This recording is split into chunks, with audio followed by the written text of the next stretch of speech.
Bonjour WhatsApp Ravaz. On va voir aujourd'hui la distribution plus le réseau triphasé. Donc c'est la fiche 55. Donc une source de tension triphasée, elle peut être produite par un alternateur triphasé, donc généralement dans les centrales, ou bien le secondaire d'un transformateur triphasé. Donc comment que ça se présente? On a donc trois bobines, puisque c'est triphasé, trois bobines qui vont fournir la tension, les tensions triphasées. Ici, on voit que ces trois bobines sont reliées à un point commun qu'on va appeler le neutre. D'accord? Et la première tension, c'est la tension, ça se mesure toujours entre deux points. Donc la première tension, ça sera V1N. Alors V1N, pourquoi 1N? Parce que la flèche, elle est sur 1. Et l'origine, il est sur N. Donc celle-ci, normalement, ça sera, elle est sur 2, ça sera V2N.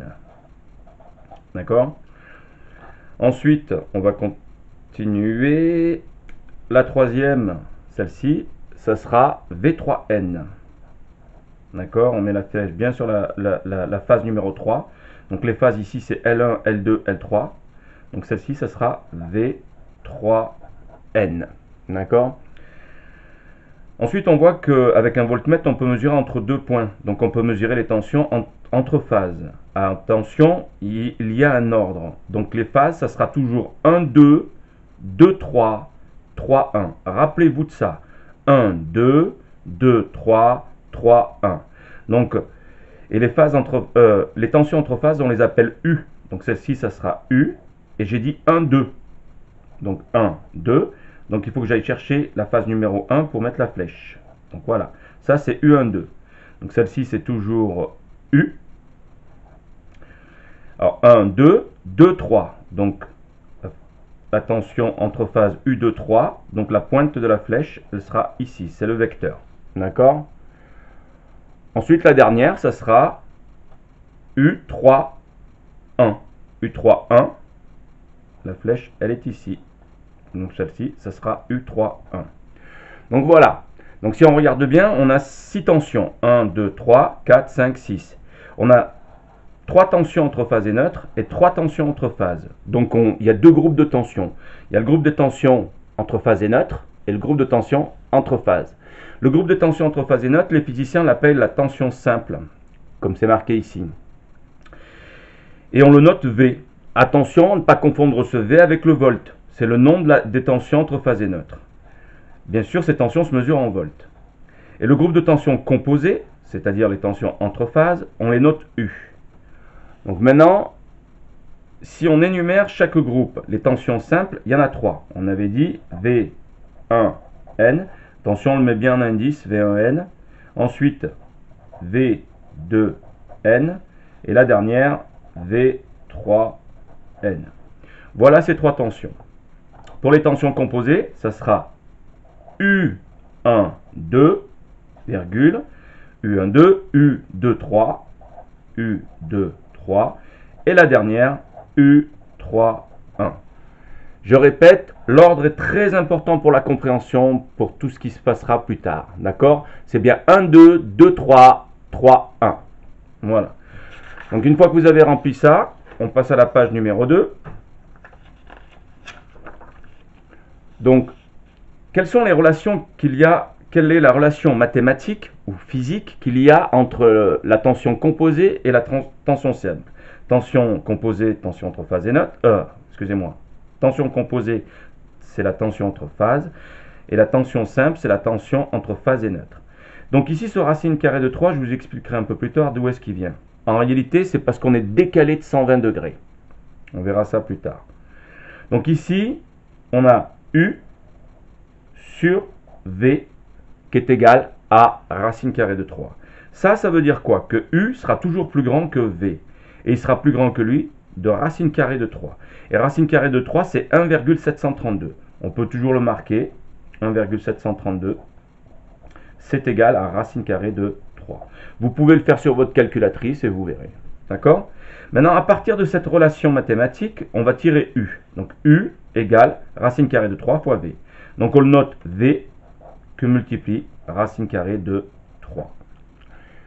Ensuite, on peut tirer V. Donc V alors, soit de celle-là, soit de celle-là. On va la tirer de celle-là, elle est plus facile. Ça nous fait V égale U divisé par racine carrée de 3.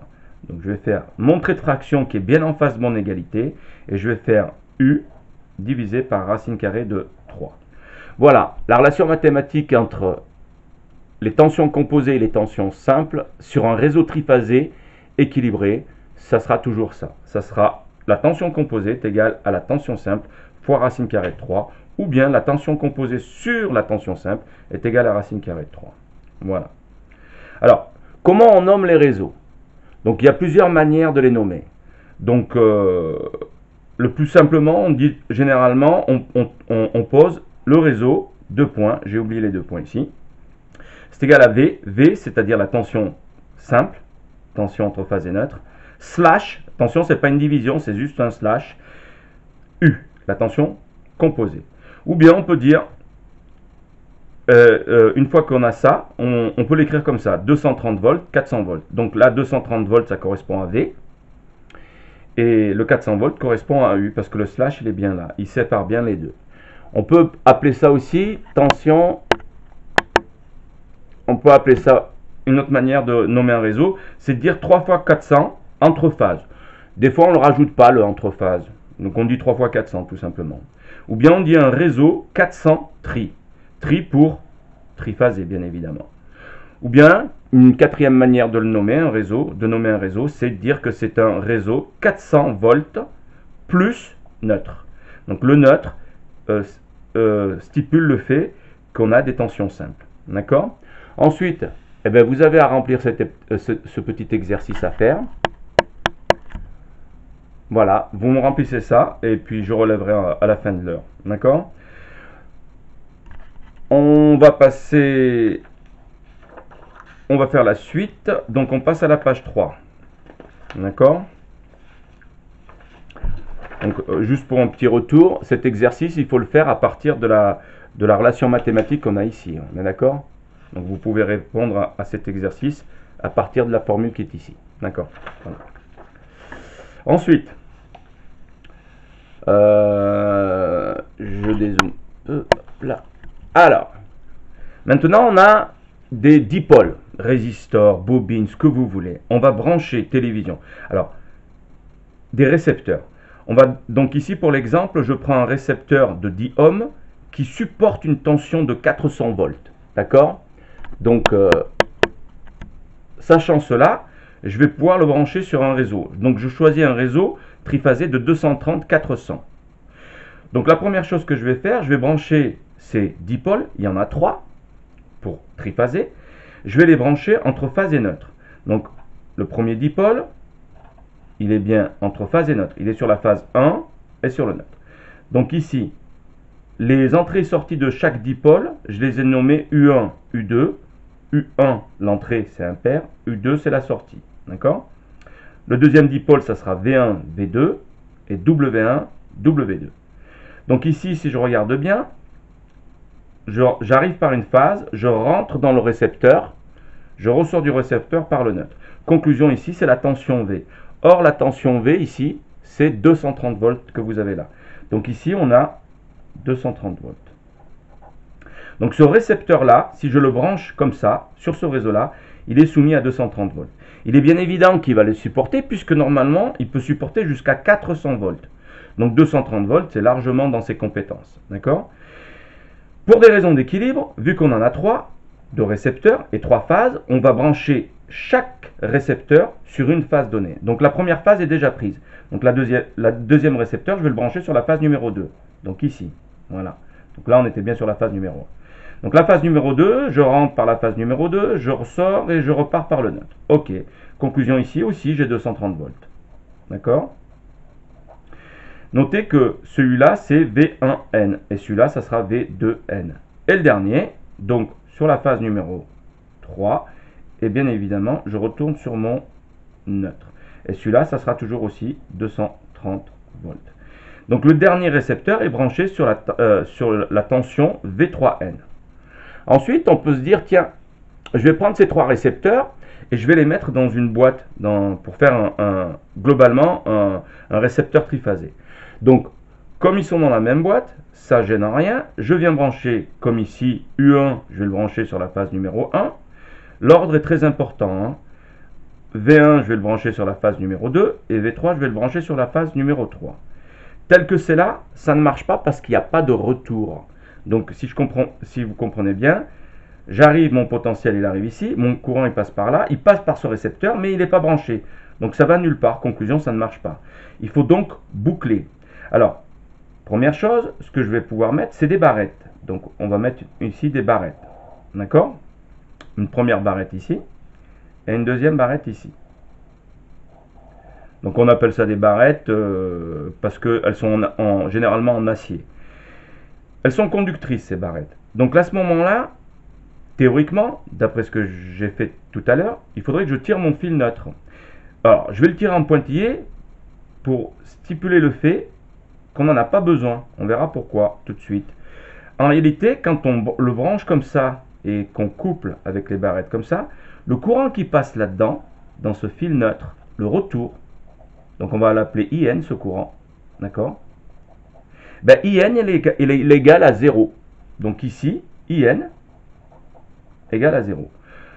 0 ampères. Alors pourquoi il est égal à 0? Attention, c'est parce que les trois résistors sont identiques. On est dans un système équilibré. Donc, comme il est équilibré, le courant dans le neutre, il ne repart pas. Il vaut 0. Maintenant, vous allez me dire, mais comment que ça fonctionne? Vous vous rappelez, je vous avais dit que c'était 1, 2, 2, 3, 3, 1. Donc ici, dans la première phase, c'est les phases 1 et 2 qui sont conductrices. Donc la phase 1 qui amène le courant et la phase 2 qui ramène le courant. Donc le courant, il va passer par là, il va traverser ce récepteur, il va, via les barrettes, il va remonter par là et repartir sur la phase 2. Donc si on regarde bien, le courant a traversé deux récepteurs. D'accord? Ça, c'était sur la phase 1, 2. Maintenant, sur la phase 2, 3. 2, 3, le courant, il va arriver par la phase 2. Il arrive ici, il traverse, et il doit repartir par la phase numéro 3. Pof, et il repart bien par la phase numéro 3. Conclusion, là aussi, il traverse deux récepteurs, celui-là et celui-là. Et la dernière phase, puisque ça tourne, et ça fait ça 50 fois par seconde, puisqu'on a une fréquence de 50 fois par seconde, multiplié par 3, ça le fait 150 fois par seconde. Donc ça sera U3, 1. Donc on arrive par la phase 3, on passe, et on doit repartir par la phase 1. Et on est reparti par là. Donc normalement, ça doit vous rappeler ces tensions-là qu'on a vues précédemment. D'accord? U12, U23, U31. Voilà. Donc, ensuite, ici, si vous remarquez bien, j'ai positionné mes récepteurs bêtement, enfin bêtement, simplement, d'accord? Je les ai mis comme ça, verticalement. Donc, en les mettant verticalement, ça marche très bien. Mais dans les années 80, ils ont trouvé une petite astuce qui est pas mal. Donc, ici, on positionne les entrées de chaque récepteur devant, comme ici. Donc, on va brancher ici la phase numéro 1, ici la phase numéro 2 et ici la phase numéro 3. Mais la sortie du récepteur U1, elle est ici. D'accord? La sortie du récepteur V1, V1, V2, elle est ici. Et la sortie du récepteur W1, W2, elle est ici. Vous allez me dire à quoi ça sert, vous verrez tout à l'heure. D'accord? Donc, si moi je dessine les récepteurs, je peux les dessiner comme ça. Voilà. Le deuxième récepteur, il est là. Et le troisième récepteur, il est là. Maintenant, je sais que j'ai pas besoin de ce fil. Donc, il faut juste que je mette mes barrettes. Donc, je vais mettre une première barrette ici. Voilà. Et une deuxième barrette ici. À ce moment-là, je suis couplé. D'accord? On verra que c'est le couplage étoile. Alors, pourquoi on parle de couplage étoile? Eh bien, on va le voir tout de suite. Là, vous avez vos trois récepteurs. Donc, on va mettre nos entrées ici. On va marquer U1 ici, V1 là, et V2 là. D'accord? Maintenant, je sais que U1 va sur la phase numéro 1, V1 va sur la phase numéro 2, et W1, excusez-moi, là je me suis trompé, W1 va sur la phase numéro 3. Maintenant, si U1 est là, je traverse mon récepteur et je me retrouve avec mon U2 ici. Si V1 est là, je traverse mon récepteur et je me retrouve avec mon V2 ici. Et si W1 est ici, je traverse et je me retrouve avec mon récepteur, ma sortie du récepteur W1 ici. Donc ici c'est un point commun. C'est U2, V2, W2. Donc ils sont en point commun. Ben, c'est comme ici. Si vous regardez bien, U2, V2, V2 et W2 sont en point commun. Alors qui c'est qui fait le point commun? Ce sont les barrettes qui sont là. D'accord? Alors je vais vous montrer en réalité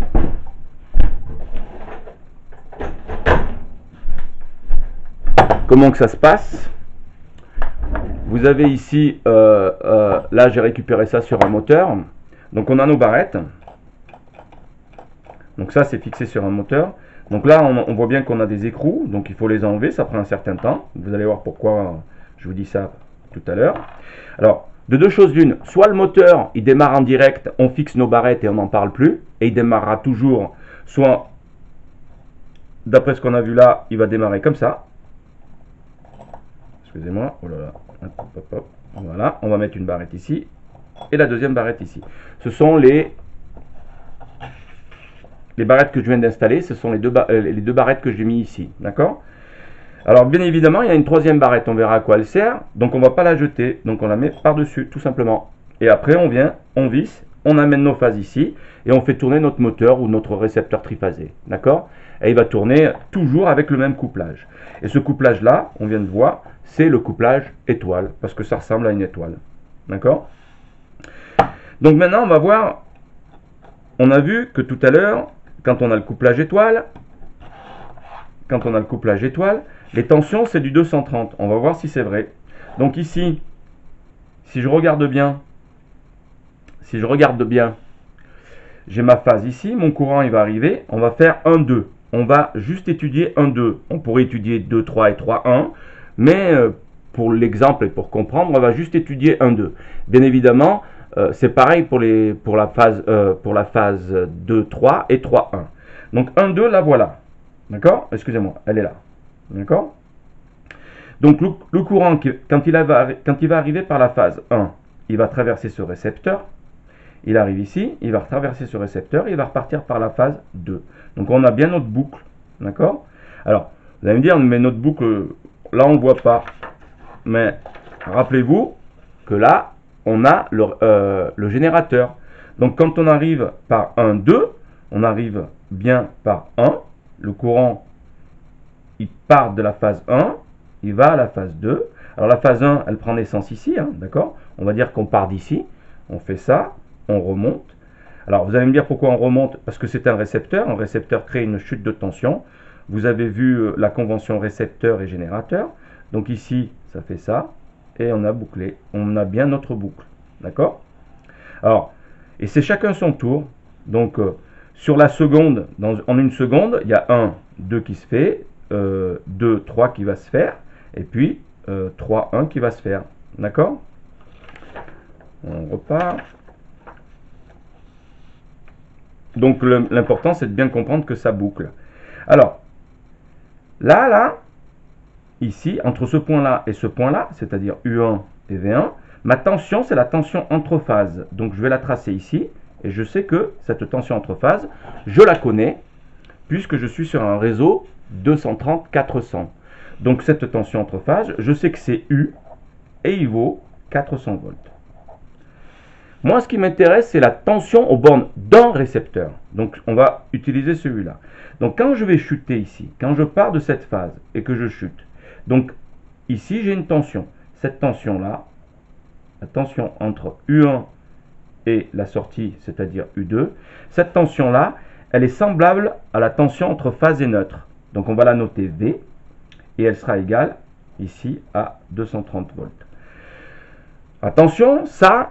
Ce point-là, il a le même potentiel que le point neutre, que le neutre de notre réseau ici. D'accord? Il a le même potentiel. Mais ce n'est pas le neutre. Si ça avait été le neutre, on tirait un fil et on l'amenait ici. Donc, comme il a le même potentiel, on pourrait tirer le fil. mais ça ne servirait à rien. Pourquoi? Parce que ici, on a un courant qui va passer dans le neutre qui sera nul. Donc mettre un fil dans lequel il n'y a rien qui va passer, ça n'a aucun intérêt. D'accord? Donc là, je viens de prouver que celui-là, il était à 230, puisqu'il est entre phase et neutre. Et celui-là, il se retrouve bien évidemment entre la phase numéro 2 et ce point commun qu'on peut assimiler au neutre. J'ai bien dit assimiler, je n'ai pas dit que c'était le neutre. D'accord? Donc celui-là, ça sera V, et puis il fait 230 volts. Conclusion, en couplage étoile, les récepteurs sont soumis à des tensions qui sont semblables au neutre, à la tension du neutre du réseau. D'accord? Maintenant, on va voir un autre couplage. Cette fois-ci, le couplage triangle. Alors, on va voir comment que ça fonctionne. Premièrement, j'ai vu que mon récepteur, tout à l'heure, il peut supporter jusqu'à 400 volts. Et tout à l'heure, en étoile, il était soumis à 230. Donc moi, je veux le soumettre à 400 volts. Pour le soumettre à 400 volts, je sais que moi, sur mon réseau, j'ai une tension 230-400. Ça, c'est mon V et ça, c'est mon U du réseau. D'accord? Je vais donc le soumettre à une différence de potentiel entre phases du réseau, c'est-à-dire 400 volts. Attention, il les supporte largement puisque c'est sa tension nominale.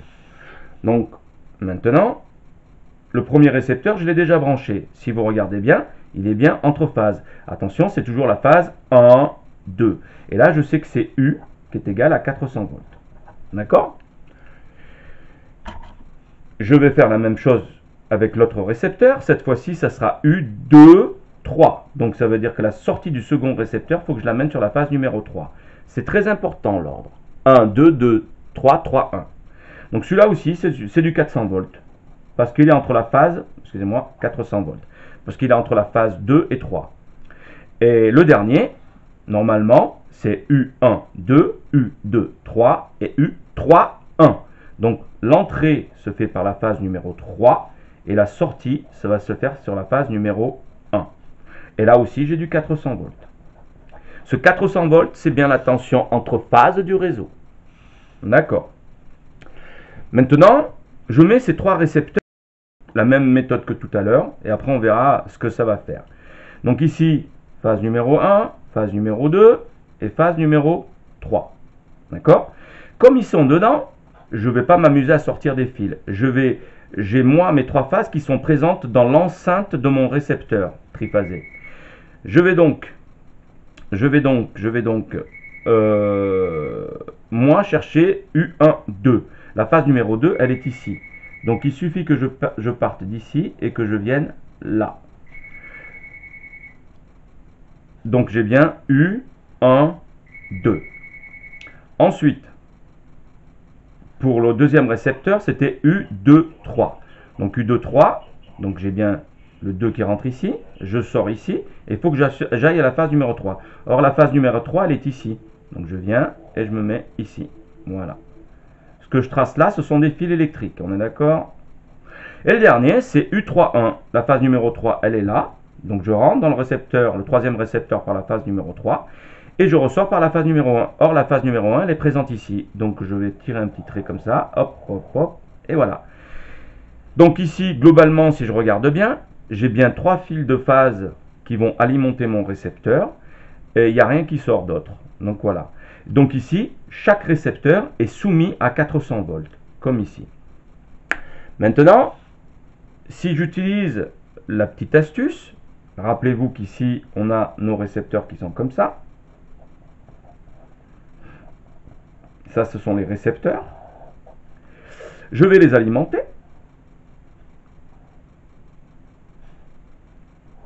Ah, excusez-moi. Voilà. Voilà, ils sont alimentés. U1 sur la phase 1, V1 sur la phase 2 et W1 sur la phase 3. Maintenant, il faut que je m'intéresse toujours à mon premier récepteur. Il faut qu'à la sortie, j'ai la phase numéro 2. Or, la phase numéro 2, elle est ici. Alors, regardez ce que je vais faire. Je vais mettre ma barrette comme ça. Voilà la première barrette. D'accord? Mon deuxième récepteur, il rentre par la phase 2 et il doit ressortir par la phase 3. Or, la phase 3, elle est ici. Donc, je vais mettre ma barrette comme ça. Voilà. Et le dernier récepteur, je rentre par la phase 3 et je dois partir par la phase 1. Or, la phase 1, elle est ici. Donc, voilà. Donc, en couplage triangle, on appelle ça le couplage triangle, on va le démontrer tout de suite. Mes barrettes sont verticales comme ça. Voilà, je les grise. Voilà. Donc, mes barrettes sont verticales. Alors, voilà un triangle. Maintenant, on va prouver que c'est du couplage triangle. Alors, moi, je vais dire que ça, je vais le brancher ici, sur la phase numéro 1. Celui-là, je vais le brancher sur la phase numéro 2. Et celui-là, je vais le brancher sur la phase numéro 3.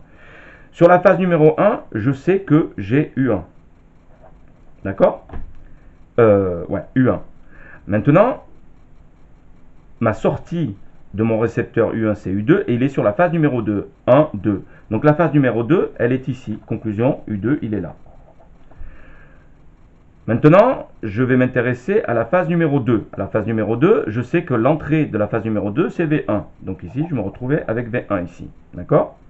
Ici, on a bien V1 qui rentre sur la phase numéro 2. Donc V1. Et je sais que la sortie, c'est 2, 3. La sortie, c'est la phase numéro 3. Donc V2, il se retrouve ici. D'accord? Et mon dernier récepteur, je sais qu'il rentre par la phase numéro 3. Donc W1 va se retrouver ici. Et il ressort par la phase numéro 1. Par la phase numéro 1. Donc W2 se retrouve ici. Rappelez-vous, 1, 2, 2, 3, 3, 1. Alors, maintenant, si on regarde bien, ici, on était soumis à 400 volts. Et bien là aussi, si je prends ce récepteur-là, ou le récepteur U1, U2, on va réfléchir toujours sur le récepteur U1, U2. Donc U1, ici, on arrive ici. Ça, c'est ma barrette, mon point de jonction, ma connexion. Je traverse mon récepteur et je repars bien par la phase numéro 2. Donc là, je suis bien entre phases. Donc là, mon récepteur, il est directement soumis à la tension U du réseau, qui est ici 400 volts. C'est la même chose pour les trois autres. Donc vous pouvez essayer. Hein. Le deuxième, sur la phase numéro 2, et je repars par la phase numéro 3. C'est bien entre deux phases. Donc ici, on a bien la tension ici. C'est bien U, 2, 3. U, 2, 3. D'accord? Alors maintenant, comment que ça se passe? Eh bien, ici, il aurait fallu, si j'avais ça simplement, bêtement,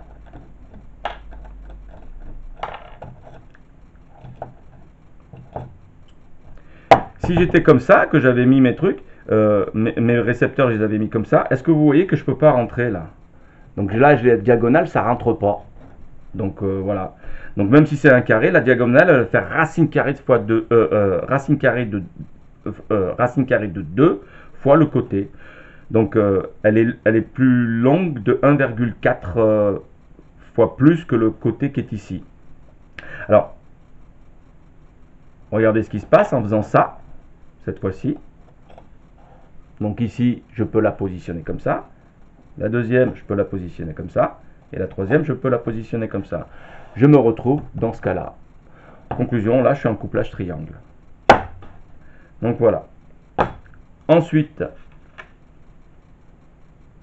en résumé, quand on est en étoile, c'est-à-dire avec mes barrettes comme ça, je suis soumis, chaque récepteur est soumis à la tension simple, à une tension qui est égale à la tension simple du réseau, donc ici 230. Quand je suis en triangle, quand mes barrettes sont en parallèle, donc cette fois-ci, je suis donc en triangle, chaque récepteur est soumis à 400 volts. Conclusion, le couplage le plus dangereux, entre guillemets, si on ne sait pas comment il faut coupler un moteur, le plus dangereux, c'est le couplage triangle. Il faut faire attention. D'accord? Donc, quand vous ne savez pas, couplez votre moteur en étoile, comme ça. Vous le démarrez, normalement, il n'y aura pas de problème. Mais attention, le fait de le coupler en étoile, il va perdre en puissance et il ne sera pas dans des conditions nominales de fonctionnement. Voilà. Donc on va passer à autre chose, c'est sur l'adaptation des récepteurs à un réseau. Donc je refais une vidéo derrière.